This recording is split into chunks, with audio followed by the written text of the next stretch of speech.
Hello everybody. So today I am going to talk about another part of agreement, another part of Unit 8 agreement. Okay, and this time we are going to cover another 3 parts.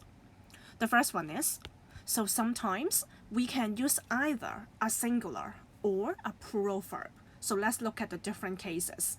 And then, okay, we look at the collective nouns. And lastly, so what about the verbs in relative clauses? So do we use a singular one or a plural one? Okay, so let's start. Okay, so first of all, either singular or plural verbs can be used. So this is case number 1. Case number 1, so with these meanings, okay, with these meanings like quantities means the amounts. Fractions, for example, if this is 1/3, okay, it looks like this. 2/3, it looks like this. Percent, and the most of, okay. So the phrases, okay, the phrases. So these are the very common, okay, phrases that express quantities or fractions or percent, okay, or or the phrase most of, just like half of, 2/3 of, the majority of, 20% of, all of, the rest of, some of, a lot of, none of, and most of course. Okay, so after these phrases, so do we use a singular one or a plural verb? It depends. Okay, it depends. So first of all, look at this one. If, okay, so if there is a countable subject following these phrases, we have to use a plural verb. For example, all of the boxes, some of the boxes, a lot of the guests, and then we have to use a plural verb. Okay? Another case is that if the subject, okay, if the subject is uncountable, so we use a singular verb. For example, rice, a lot of rice, a lot of the Jews, some of the Jews. Okay, for example, so we have to use a singular verb. We have to use a singular verb. Okay, let's take a look at some more examples like most of. So after most of, so do we use a singular one or a plural one? So it depends on the subjects here. Okay, it depends on the subjects here. Most of the guests. So this is a countable subject, and that's why we use a plural. We use a plural verb here. 2/3 of the guests, so that's just the same because we are using the guests, and that's why still we have to use a plural verb. So what about most of? So look at this too. Most of the guests, we use plural. So what about most of the rice? Because rice is uncountable, and that's why we have to use is. Most of the rice is imported, just like 2/3 of the rice, okay, has spoiled. All right. Okay, so a very short summary here. So whether we use a singular or a plural verb after these phrases expressing quantities, okay, so expressing fractions, expressing the percentage, okay, so it depends. So you have to look at the subjects, okay. So you have to look at the subject after that to decide whether you have to use a plural one or a singular one. Okay? So let's go to the next slide. Okay, case number 2. Case number 2. None of. None of. So after none of, so we use plural nouns, and usually we use a singular verb. Of course, you can also use a plural verb, okay, in informal situations. But I would suggest you use a singular one after none of. So even though you see friends here, even though you see students here, okay, so it's more common to use a singular verb. Okay, after none of, with none of, with none of. And number 3, you have got another, okay, you have got another very similar case with none of. Okay, so we just talked about none of, and now neither of. So after neither of, we also use a plural noun, okay, just like 2 children. But still, it's more common that we use a singular verb. Okay, it's more common that we use a singular verb, which means So after none of and after neither of, for both of them, so we use a singular verb. So we use a singular verb after none of and neither of. Okay? Okay, so what about case number 4? So case number 4 is a bit difficult. Okay, so it's a bit difficult. It's a bit complicated. And that's why please pay very close attention and please memorize it. Okay, so with either or, neither nor, not only but also.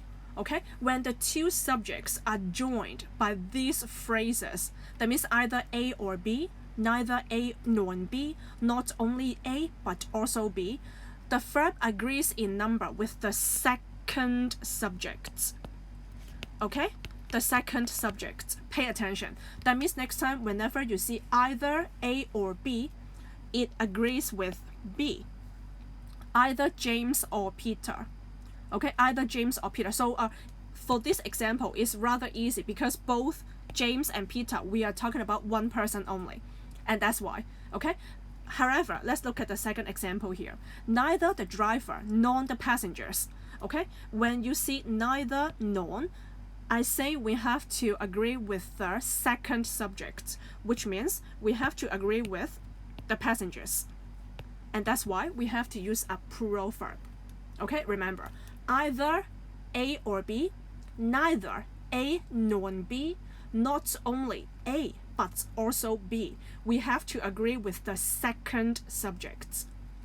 Okay, the second subject. Just like the two cases here. The first one, we have to agree with Peter, which is a he. And the second one, we have to agree with the passengers. It's just like they. Okay? Okay, and then case number 5. Case number 5. With inclusive, exclusive, and comparing phrases. What does it mean? Okay, what does it mean? They are new to you, I guess. Actually, when the two subjects are joined together by these phrases, so these are the common phrases. For example, with, together with, along with, as well as, including, in addition, like or unlike, after, and not, accompanied by, rather than. So pay attention. This time, we have to agree with the first subject instead of the second one. Let's take a look at this one. The driver, and then we link the two subjects together using as well as here. And that's why we have to agree with the first subject. And that's why we have to use was. Okay, so we are using the same example here. Do you still remember what we talked about? Okay, before, if this is either or, neither nor. Okay, so etc. So we have to agree with the second subject. That means if I change this sentence, so let me erase everything first.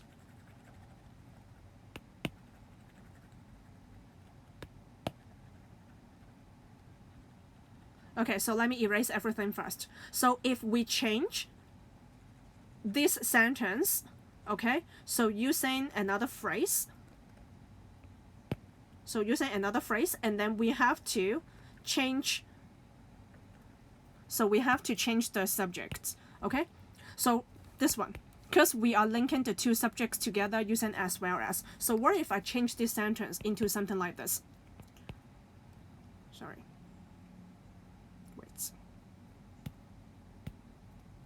Okay, so neither, just like the example that we just looked at, neither the driver nor the two passengers, something, okay, injured in the accident. So in this case, because we are linking the two subjects together using neither nor, and that's why we have to agree with the second subject. That means we have to use were. So can you spot the difference between the two? Because we are linking the two subjects together using different phrases. And that's why Okay, the usage is different. So do not mix them up. Do not mix them up. Okay, so we have got another case here. So case number 6. So the nouns with the same form, okay, in the singular and plural. Because for some of the nouns, actually the spelling are just the same. Okay, the spellings are just the same. No matter they are in their singular form or plural form, and that's why you have to look at the whole sentence. Okay, so please look at the whole sentence. Please look at the whole sentence. For example, a means to solve the problem. I'm talking about one method, and that's why it has to be found. Several different means, because I'm talking about different, several, and a different, and that's why in this case we have to use a plural verb. Please look at the whole sentence to decide whether you have to use a singular verb or plural verb with these, okay, with these nouns. Okay, with these nouns, because they are very special. Just like means, series, species, aircraft, fish, and deer. Okay? Okay, so what about the collective nouns? Okay, so what does it mean by collective nouns? Look at these examples. Family, crew, staff, group, crowd, council, committee, team, class, audience, jury. Again, example. Okay, so if they are viewed, okay, as a single unit, one single unit, we have to use a singular verb. But if we are talking about the members, okay, of the units, so we have to use our plural verb. Let's take a look at the example. His family is large because I'm talking about his one family. However, if I am talking about the family members, all the members in the family, so we say his family are non-smokers, because for the family here, I am actually talking about the members, the family members. And just like the team, if I'm just talking about the one team, the team was successful in the competition, okay, so we use singular.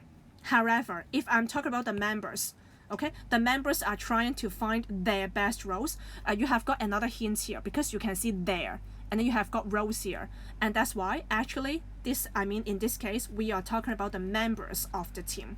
Okay, so to make it simple, if we are just using that collective noun as one unit, we use a singular one. But if we are talking about the members, the different members of that unit, of that collective noun, so we have to use plural. Okay, so do not mix them up. Is that okay so far? Okay, if there is a yes, so we go to the next slide. Okay, let's go to the next slide here. Okay, so what about the verbs in relative clauses? Okay, in relative clauses, so it agree, okay, the verb in relative clauses agrees with the subject, okay, that who, which, or that refers to. For example, she is the only one of my friends. I am not talking about my friends. I am talking about she, the who here. Okay, I am talking about she. Okay, who has joined the police force. I'm talking about one person only, and that's why. Okay, so you have to be very clear. Okay, you have to be very clear, like which subjects you are actually referring to. The teachers who are marking exam scripts are in the library. So for the who here, I'm talking about the teachers, and that's why we have to use a plural verb here. Okay? Okay. Okay, and now I would like to demonstrate and try some of the questions, okay, with you of this unit to help you. Okay, so to help you practice what you have just learned. Okay, first of all, for this one, so you have to decide. Okay, so you have to decide whether the sentence is correct or not. If this is correct, you put a tick here. If this is not, okay, the underlined words, okay, if this is not, so you make a change there. So look at the two example. Okay, look at the two example. The first one, every firefighter, because I'm talking about every firefighter. Okay, each of the firefighter, and that's why we use a singular verb, and that's why this one correct. Question number 2, or the furniture. So even though we use or, I'm talking about the quantity, right? The quantity. However, furniture is uncountable. And that's why we have to use is instead of are here. Question number 3. A lot of, that means I'm talking about the quantity, and then take a look at money. So do you think money is countable or uncountable? Do we say monies? Not really. And that's why. So we have to use has here, as our singular verb. A singular verb here. It's you, not Tom, who are to blame for what happened. Actually, in this case, we haven't taken a look at this case before, and that's what I'm going to tell you now. It's you, not Tom, when you see this sentence pattern. Okay, so it's someone, not someone. So we agree, it agree with the second subject. And that's why it becomes is. Okay, are becomes is. Number 5. Is using a mobile phone hazardous to our health? I am talking about, okay, this gerund, okay? Is this gerund as the subject, using a mobile phone, and that's why we have to use our singular verb. This is correct. Okay? And then for the remaining questions, like our question number 6 to question number 12. So please complete them. Please try them on your own. Okay? I would like to finish some of the questions in part B with you as well, because it asks you to rewrite the sentences. Okay? You have to rewrite the sentences, and you have to make sure that they have the same meaning as the original one. Okay? So you have to begin the sentences with the given words. Let's take a look at this one. So number 1, every flat in this building is furnished. Every flat. So whenever we see every, so we have to use a singular verb. So what if I have to change it to or? Okay, if I have to change it to or, look at the changes that we have made. So if you have to use or, first of all, you have to add of first. All of the flats in this building.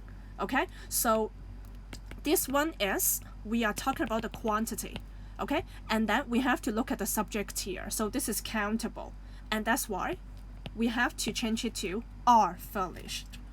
All of the flats in this building are furnished. Okay, and then let's go to the second question. All of you have got it wrong. All of you. All of, and then you. Okay, and that's why for the you here. Okay, said Mr. Tan to his students, and that's why for the you here. So this is in its plural form because we are talking about the students, and that's why we use a plural verb here. So what if I have to change? Okay, if I have to change this sentence, rewrite this sentence using none of. Do you still remember that what I have? Do you still remember what I have told you before? After none of, so after neither of. So very commonly, we have to use our singular verb. So if we are using a singular verb here, so it becomes none of you, singular, and that's why has got it. If this is none of you has got, if all of you have got it wrong, that means the opposite is none of you has got it right. Okay, none of you has got it right, or none of you has got it correct. So this is how we rewrite the sentences. Okay, you have to change something. Okay, and the next, I would like to try 2 more questions with you, okay, to show you how we are going to rewrite these sentences. Question number 3. These scissors are not sharp. These scissors, and that's why are not sharp. However, if I change this one using this pair of, and then this pair of scissors, still we have to add s here. However, the subject becomes this pair of. And that's why it becomes this pair of scissors. is not sharp. Full stop. Okay? So one more sentence, okay? One more example to show you. All the people in the building. We are talking about all the and then people. So this is countable, and that's why have been evacuated. Okay, evacuated. And then if we have to change that to everyone, actually everyone is something what we call indefinite pronoun. Okay, so indefinite pronoun. I'm going to give you some more examples. For example, anyone. For example, anything. Okay, for example, nothing. Okay, for example, no one. Okay, etc., etc. So all of them are called indefinite pronoun. So whenever we see indefinite pronoun, we have to use a singular verb. So please remember this. We have to use a singular verb. And that's why, in this case, we have to change it to everyone in the building. Just copy and paste. Everyone in the building. Okay, I just told you that we have to use a singular verb, and that's why for have, we have to change it to has been evacuated. Okay, so this is how we rewrite the sentences. Okay, it may be a bit difficult to you. Okay, it may be a bit difficult to you, and that's why I'm showing you like 3 examples here. So please complete the remaining exercises in your grammar book. Okay.